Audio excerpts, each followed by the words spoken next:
It's the silent pandemic of our times, a creeping paralysis that keeps you small, keeps you hesitant, keeps you from the life you know deep down you were meant to live. You feel it, don't you? That knot in your stomach before a big decision. That cold sweat when facing the unknown. That voice whispering doubt, telling you you're not good enough, not strong enough, not ready.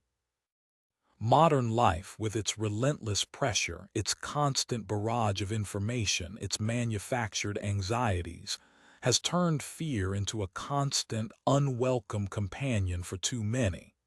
You're here because you're sick of it.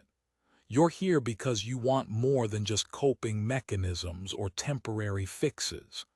You want to conquer fear, not manage it, not dance around it, but to look it in the eye and break its power over you. And you've come to the right place. Because today, we're not peddling soft comforts or feel-good platitudes.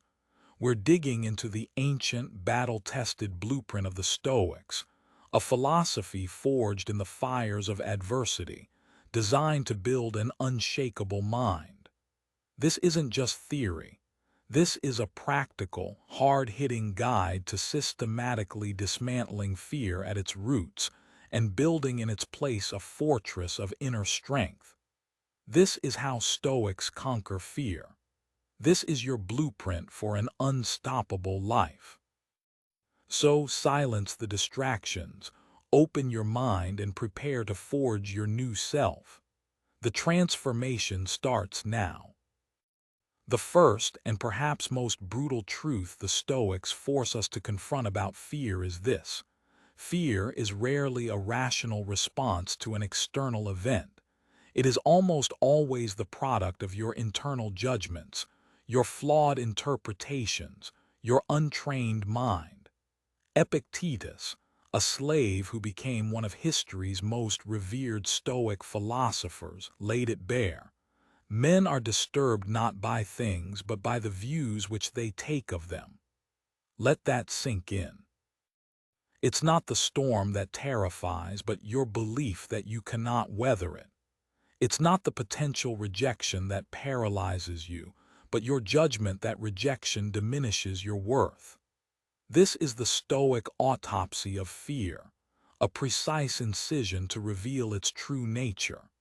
You see, most of what we fear is not a present danger, but a future phantom, a mental projection of a catastrophe that will likely never occur, or if it does, will be far less terrible than our imagination painted it. We waste colossal amounts of energy, precious life force, agonizing over what-ifs.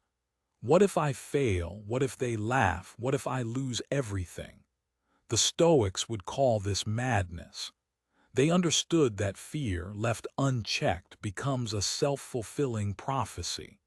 It constricts your thinking, limits your options, and drains your power, making you more likely to fail, more susceptible to the very outcomes you dread.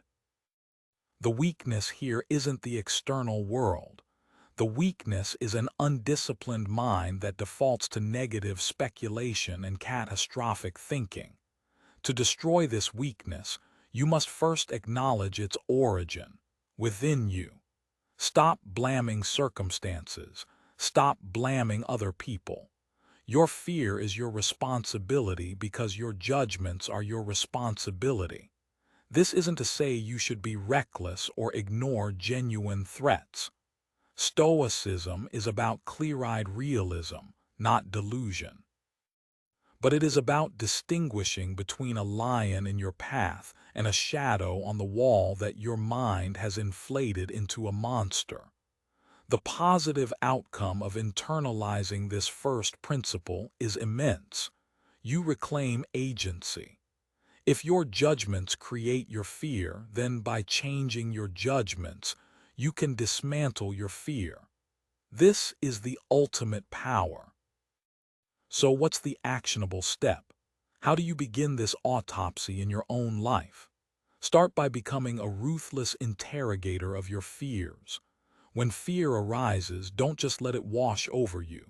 Grab it, pin it down, and ask it hard questions. What exactly am I afraid of? Write it down with excruciating specificity. Then challenge the judgments underpinning that fear. Is this fear based on objective reality or on assumptions, past experiences misapplied, or the anxious chatter of my ego? What is the evidence for this fear? What is the evidence against it? What is the worst-case scenario truly? And if it happened, could I handle it? The Stoics would urge you to see that in almost every case you could handle it. Humanity is resilient. You are more resilient than your fear allows you to believe. This habit of dissecting your fears rather than being controlled by them is the first strike in conquering them. It's about replacing panicked, emotional reactions with clear, rational assessment. This is the foundation upon which all other Stoic fear-conquering strategies are built.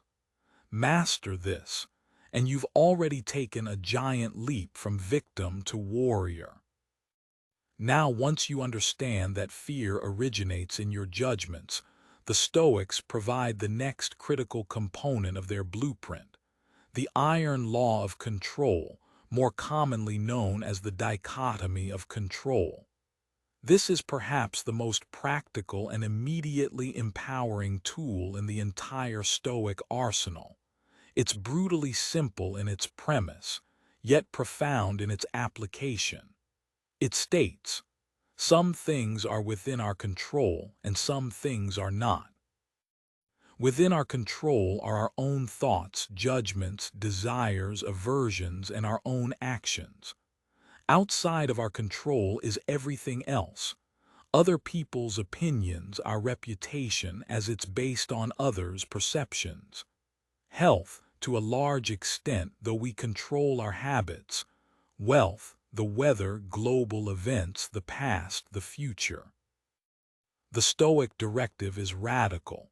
Focus every ounce of your energy, your attention, your effort, solely on what is within your control and practice a disciplined indifference, a form of benign neglect, towards everything outside of it. Why is this such a potent fear killer? Because most of our fears, our anxieties, our stresses, fester in the vast, untamable wilderness of the uncontrollable. We fear what might happen. We fear what others might think or do. We fear outcomes we cannot guarantee. The Stoic says, this is insanity. It's like trying to command the tides. You will only exhaust yourself and drown in frustration and fear. The brutal truth here is that you are wasting your life force, your precious energy, battling phantoms you cannot defeat because they were never yours to fight in the first place. This isn't about passive resignation. It's about strategic allocation of your power. Imagine a fortress. The Stoic builds their fortress on the high ground of their own choices and actions. Everything outside that. It can rage, it can storm, but it cannot touch the inner citadel. This is energy mastery.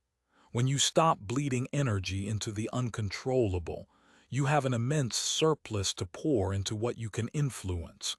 Your preparation, your character, your responses, your efforts. That's where your true power lies. Ignoring this law leads to a life of perpetual anxiety, reactivity, an annoying sense of victimhood. You become a puppet whose strings are pulled by external events and other people's whims. Adopting it leads to tranquility, empowerment, and an almost unbelievable level of resilience. You become the master of your own domain. The positive outcome is an unshakable inner peace, a calm strength that others will find magnetic, because a person who isn't constantly rattled by externals, who isn't desperately seeking validation or fearing criticism, possesses a rare and powerful form of attractiveness, the attractiveness of true self-possession. What's the actionable discipline here? It's a daily practice. Take a few minutes each morning or whenever you feel fear or anxiety rising. Grab a piece of paper or open a document. Draw two columns. Label one within my control and the other outside my control. Now, list all your current worries, fears, and concerns. Ruthlessly categorize each one. Fear of losing your job. The actual decision of your employer is outside your control. But your performance, your skills development, your networking, your contingency planning, those are within your control. Fear of rejection. Whether someone says yes or no is outside your control. Your courage to ask, how you handle the response, your own self-worth independent of their answer, that's within your control. Once you've categorized everything, make a conscious, deliberate decision to mentally release every item in the outside my control column. You're not ignoring reality. You're refusing to let unchangeable realities dictate your inner state. Then take the within my control list, and for each item define one concrete action you can take today.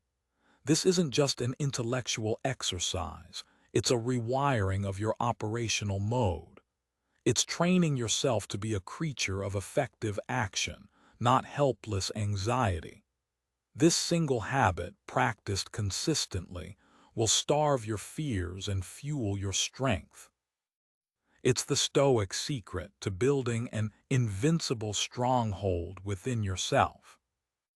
With a clear understanding of fear's origin and the iron law of control firmly in hand, the Stoics introduce a powerful and perhaps counterintuitive technique, premeditatio malorum, or the premeditation of evils. This isn't about wallowing in negativity or succumbing to pessimism. Far from it. It's a deliberate, strategic act of mental toughening. It's about proactively confronting potential misfortunes, adversities, and worst-case scenarios in your imagination before they happen, so that if they ever do materialize, they lack the power to shock, destabilize, or break you. The brutal truth that premeditatio malorum forces us to confront is that much of fear's power comes from surprise, from the unexpected blow.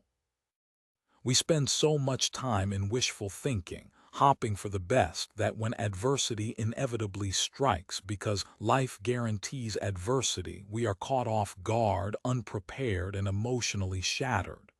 The Stoic says, don't be a fool, don't be ambushed by life. Instead, regularly and calmly contemplate the things you fear. Imagine losing your job. Imagine a cherished relationship ending. Imagine a health setback. Imagine public failure or humiliation. Don't just glance at these possibilities, truly visualize them. How would it feel? What would be the practical consequences? And most importantly, how would you respond? How would you endure? How would you begin to rebuild or adapt? The purpose isn't to invite these outcomes or to live in a state of constant dread. The purpose is to strip them of their terrifying unfamiliarity. It's like a vaccine for adversity. By exposing yourself to a controlled, imagined dose of misfortune, you build psychological antibodies.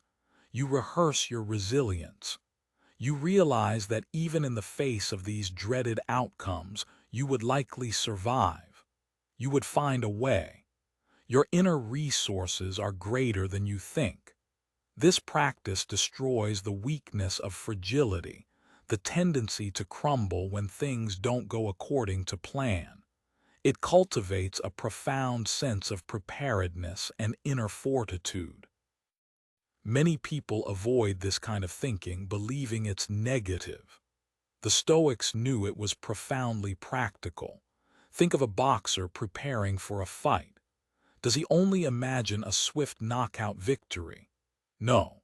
He visualizes taking punches, getting knocked down, feeling pain, and still finding the strength to get back up and fight. That's premeditatio malorum in action. Ignoring this practice leaves you vulnerable, living in a fragile bubble of optimism that reality will inevitably pop. Embracing it turns you into a mental warrior, ready for whatever life throws your way. You become less fearful because you've already faced your fears in the theater of your mind and emerged, at least in principle, intact. How do you put premeditatio malorum into practice without becoming a paranoid wreck? It's about scheduled, intentional contemplation, not constant worry. Once a week, or even once a month, set aside some quiet time. Identify a specific area of your life where you feel anxiety or fear about the future, your career, a key relationship, a personal goal. Then, calmly and rationally, walk yourself through the worst-case scenario. What's the absolute worst that could realistically happen?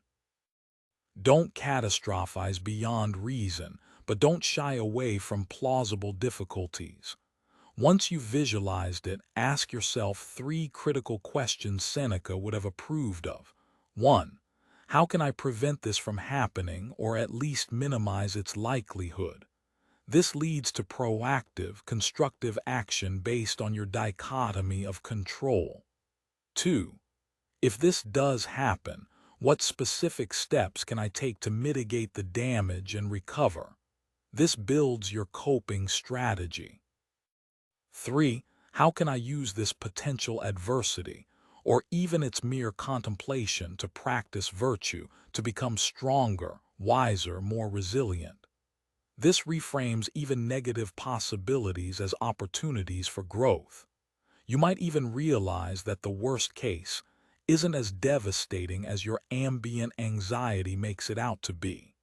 Often, the anticipation is far worse than the reality. By systematically rehearsing disaster, you're not inviting it. You're robbing it of its power to induce panic. You are training your mind to remain calm and resourceful even when facing its deepest fears. This is the Stoic way of forging an unbreakable spirit, ready for the battlefield of life.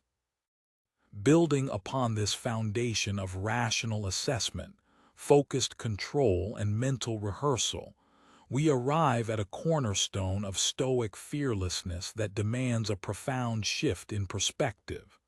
Amor fati, or the love of one's fate. This isn't just passive acceptance of whatever happens. It's an active, enthusiastic embrace of all of life's experiences. The good, the bad, the ugly, as if you had chosen them yourself.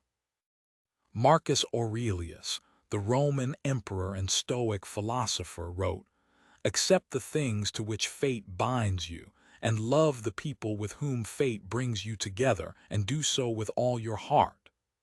And Nietzsche, centuries later, echoed this sentiment, calling it his formula for greatness in a human being. That one wants nothing to be different, not forward, not backward, not in all eternity. Not merely bear what is necessary, still less conceal it, but love it. Now, this is a brutal challenge to our modern sensibilities, which are often predicated on the idea that we should be able to control and perfect every aspect of our lives, and that anything less than ideal is a cause for complaint and misery. Amor fati says, let go of that illusion. Your life will be filled with events you did not choose, outcomes you did not desire, and circumstances you cannot change. You can fight against this reality, kicking and screaming, and live in a perpetual state of frustration, resentment, and fear. Fear of what's next, fear that things won't go your way. Or you can choose to embrace it. You can choose to say, this is what is, this is my path, And I will not just endure it, I will love it. I will find the opportunity within it. I will use it to forge my character. How does this conquer fear? It fundamentally alters your relationship with the unknown and with outcomes. If you truly embrace whatever comes, then what is there to fear? Failure. It's just another event to be loved and learned from. Rejection. An experience, part of your fate to be embraced. Loss. Painful, yes, but also part of the fabric of a full life to be accepted and integrated. Amor fati isn't about pretending that pain isn't pain. It's about choosing not to add a second layer of suffering, the suffering of resistance, of wishing things were different. It's about extracting the maximum value, the maximum growth from every single moment, no matter its complexion. This mindset makes you incredibly resilient and, frankly, incredibly powerful. A person who can genuinely love their fate, who doesn't rail against adversity but meets it with an open, almost joyful embrace, is an unstoppable force. There's a profound attractiveness to this kind of person, not a superficial charm, but the deep magnetism of someone who is utterly at peace with reality, who doesn't need things to be a certain way to be okay. They radiate a quiet strength that comes from no longer being at war with life. This is a core component of destroying weakness, the weakness of incessant complaint, of victimhood, of being emotionally derailed by every setback. How do you cultivate amor fati? It's not an overnight switch, it's a daily practice of reframing. When something undesirable happens, your first instinct might be anger, frustration, or fear. Acknowledge that. Then consciously introduce the thought, this is as it should be. This is my fate in this moment. How can I love this? How can I use this? Perhaps a project fails. Instead of despair, can you love the lessons learned, the resilience tested? Perhaps you face an unexpected obstacle. Can you love the opportunity to demonstrate ingenuity and perseverance? It's about looking for the hidden gift in every experience. Journaling can be powerful here. At the end of each day, reflect on the events that occurred, especially the challenging ones. For each, write down how you can frame it as necessary as part of your unique journey, and how you can choose to embrace it, even love it for what it can teach you or how it can shape you. This isn't about Pollyannish denial of difficulty. It's a radical commitment to finding meaning and strength in everything. It's saying to the universe, bring it on. Whatever you send, I will not only meet it, I will embrace it as fuel for my fire. This is the path to becoming truly unshakable, because if you can love your fate, fear has no leverage over you. The next pillar in the Stoic blueprint for conquering fear requires a fundamental reevaluation of what you consider truly valuable. Virtue as the sole good. This is a radical and liberating concept.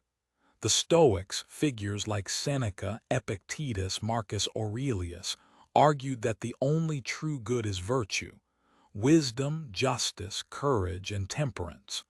Everything else, health, wealth, reputation, pleasure, even life itself, is an indifferent. Not indifferent in the sense that they don't matter at all, but indifferent in the sense that they are not essential for a good life, for eudaimonia or human flourishing. They are preferred indifference if you can have them, but their absence does not diminish your capacity to live virtuously and therefore well. Now, why is this such a devastating blow to fear? Because most of our deepest fears are tied to the potential loss of these so-called indifferents. We fear poverty, loss of wealth. We fear illness, loss of health. We fear public shame, loss of reputation.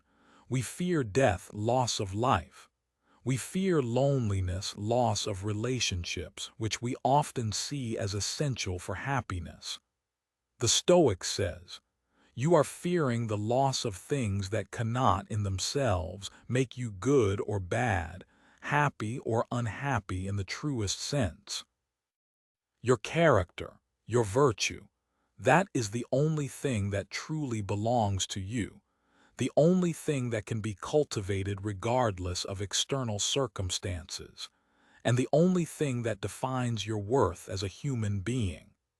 The brutal truth here is that society has conditioned us to place ultimate value on externals, on achievements and possessions that are inherently unstable and outside our complete control.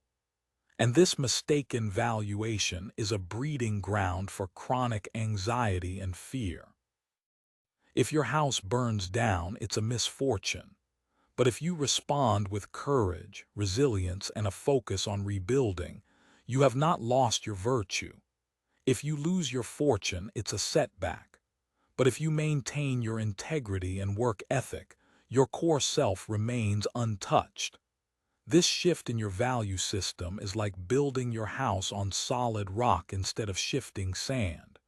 External storms may come, they may batter you, but they cannot destroy your foundation if that foundation is your own character.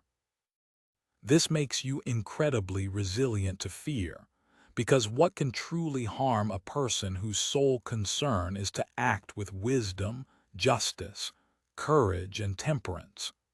External events can provide the arena for virtue, but they cannot take virtue away. Ignoring this principle means you'll forever be a slave to circumstance, your emotional state held hostage by the fickle fortunes of the external world. Adopting it liberates you. It allows you to pursue external goals with passion and diligence, but with a profound inner detachment from the outcome, knowing that your true success lies in how you play the game, not just whether you win or lose by conventional standards. The actionable path to internalizing virtue as the sole good is through daily reflection and intentional practice. At the beginning of each day, remind yourself of your primary goal, to live virtuously. Consider the challenges you might face and how you can respond to them with wisdom, clear judgment, justice, fairness, and integrity, courage facing difficulties without flinching, and temperance, moderation, and self-control. Throughout the day, consciously look for opportunities to practice these virtues. Did someone provoke you? Practice temperance and wisdom in your response. Did you witness an injustice? Practice courage and justice in addressing it if appropriate. Are you facing a difficult task? Practice courage and perseverance. At the end of the day, review your actions. Where did you succeed in acting virtuously? Where did you fall short? Not for self-flagellation, but for learning and improvement. This isn't about achieving some abstract perfection. It's about the consistent effort, the orientation of your will towards the good.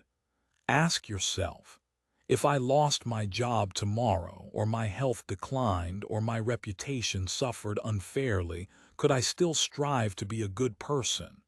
Could I still act with courage, wisdom, and integrity? The Stoic answer is a resounding yes. And in that yes lies a profound freedom from fear.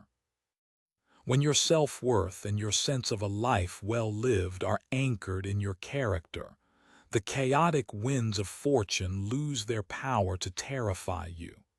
You become internally referenced, strong, and truly independent. Stoicism is not a philosophy of passive contemplation. It is a call to action, especially in the face of adversity. This brings us to the next crucial element of the ancient blueprint, the courage imperative action as the antidote to apprehension. The Stoics understood a fundamental psychological truth. Inaction breeds fear while action dispels it. When you are paralyzed by fear, your imagination runs wild, catastrophizing, magnifying threats, making them seem insurmountable. But the moment you take a step, however small, towards confronting that fear, its power begins to diminish. Courage for the Stoics isn't the absence of fear. It's the judgment that something else is more important than fear, namely doing what is right, what is virtuous, what your role demands. Marcus Aurelius constantly reminded himself to get up and do the work of a human being. He didn't wait until he felt like it, or until all fear was gone. He understood that duty, reason, and virtue called for action, regardless of his emotional state. The brutal truth is that much of what we call fear is simply an excuse for inaction, for staying within our comfort zone, for avoiding the necessary effort and risk that growth requires. We allow the feeling of fear to dictate our behavior, forgetting that feelings are fleeting and often misleading, while principles and purposeful action are enduring. The Stoic warrior understands that fear is a signal, perhaps, but not a stop sign. It's information to be processed, not a tyrant to be obeyed. Destroying the weakness of hesitation, of procrastination born from fear, is paramount. Each time you shrink from a challenge because of fear, you reinforce the habit of fearfulness. Each time you act despite fear, you build the muscle of courage. Courage is not a mystical quality you're born with. It's a skill you develop through consistent practice, like lifting weights. The more you practice acting in the face of fear, the more natural it becomes, and the less power fear holds over you. The positive outcome is not just the accomplishment of your goals, but the transformation of your character. You become someone who is known not for their absence of fear, but for their consistent willingness to act rightly and bravely even when fear is present. This is the mark of true strength. So how do you cultivate this habit of courageous action? Start small, but start now. Identify one thing you've been avoiding out of fear. It doesn't have to be monumental. Maybe it's making that difficult phone call, speaking up in a meeting, starting that exercise program, or tackling that challenging project. Then commit to taking the smallest possible first step. Don't think about the entire mountain, just focus on that single step. Often, just initiating action breaks the spell of inertia. Tim Ferriss popularized the concept of fear setting, which is deeply Stoic. It involves defining your fear, outlining the worst-case scenarios, premeditatio malorum, considering how to prevent or repair them, and then, crucially, defining the benefits of taking action, even if it's only a partial success. But don't just stop at defining. You must then act. Combine this with what some call the 5-second rule. When you have an instinct to act on a goal, give yourself 5 seconds to physically move before your brain talks you out of it. The key is to interrupt the pattern of fear-induced paralysis with immediate, deliberate movement. Another powerful Stoic practice is to define your roles and duties clearly. As a professional, as a parent, as a friend, as a citizen, what does virtue demand of you in these roles, especially when faced with fear or difficulty? Let that sense of duty, that commitment to your principles, override the fleeting emotion of fear. Remember, the Stoics weren't reckless. Action should be guided by reason and prudence. But when reason dictates a course of action, fear must not be allowed to veto it. Every day, find an opportunity to choose courage over comfort. It might be uncomfortable. It might be scary. Do it anyway. That is the Stoic imperative.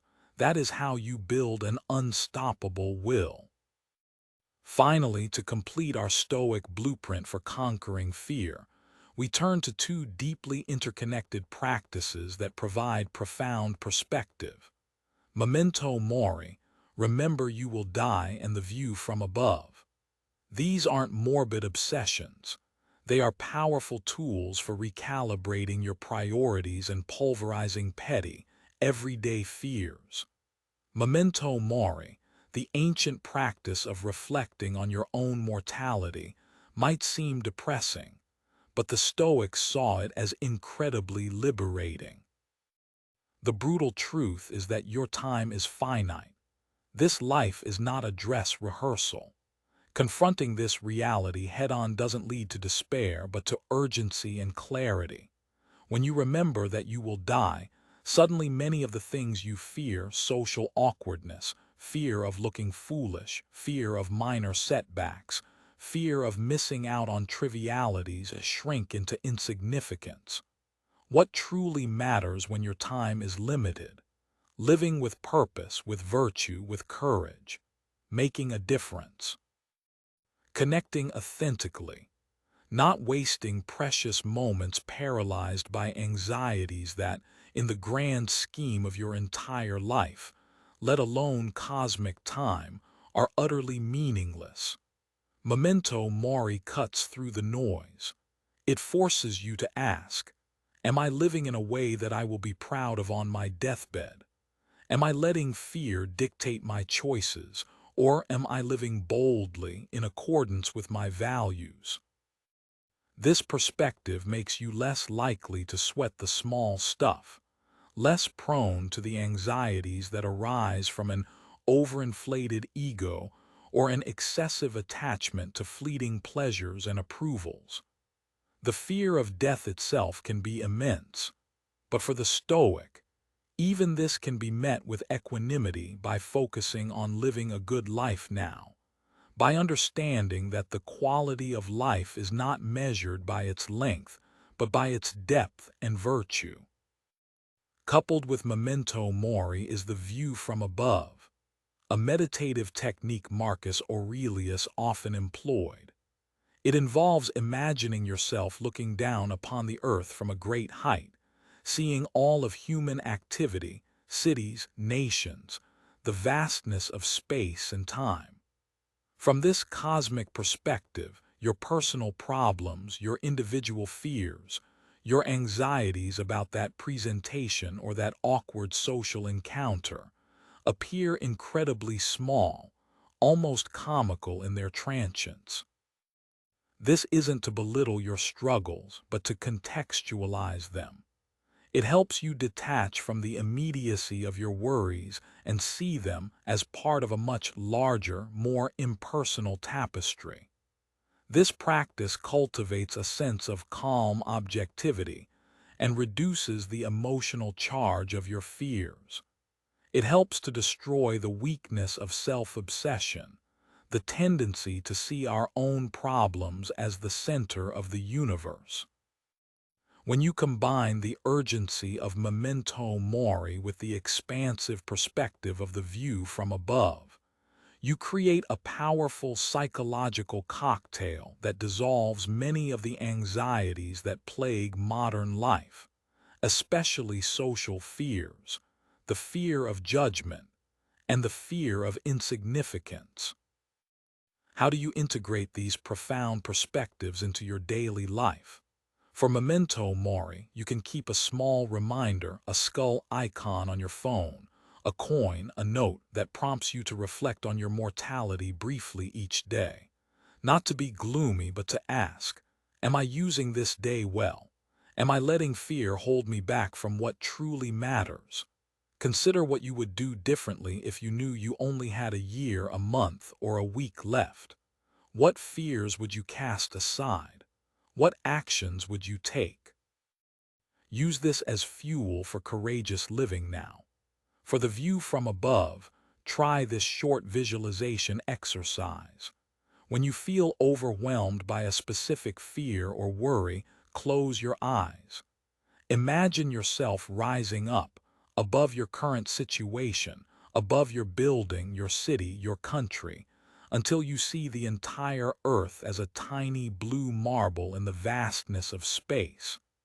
See the sweep of human history, the billions of lives that have come and gone.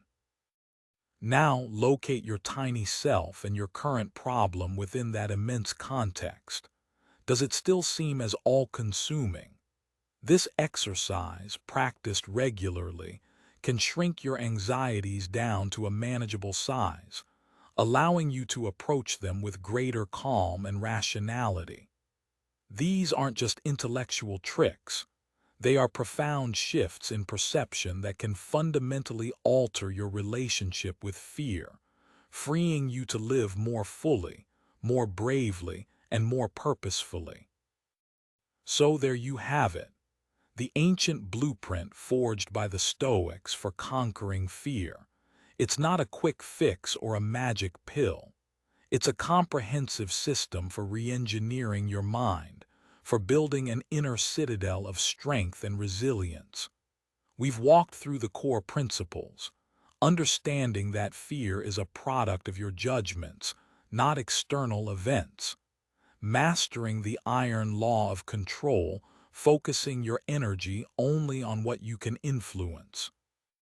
Proactively rehearsing adversity through premeditatio malorum to strip it of its shock value. Embracing all of life's experiences, good and bad, with amor fati, loving your fate. Anchoring your self-worth in virtue as the sole good, making you immune to the fear of external loss. Committing to the courage imperative, understanding that action is the ultimate antidote to apprehension. And finally, gaining profound perspective through memento mori and the view from above, pulverizing petty fears by contextualizing your life and its challenges. This isn't just knowledge, this is a call to arms. A call to stop being a victim of your anxieties and to start becoming the architect of your own unshakable mind. The path of the Stoic is not easy. It demands discipline, consistency, and a brutal honesty with yourself. It requires you to confront your weaknesses head-on and to commit, day in and day out, to the practices that build strength. But the rewards are immeasurable. A life of purpose, tranquility, and profound inner freedom.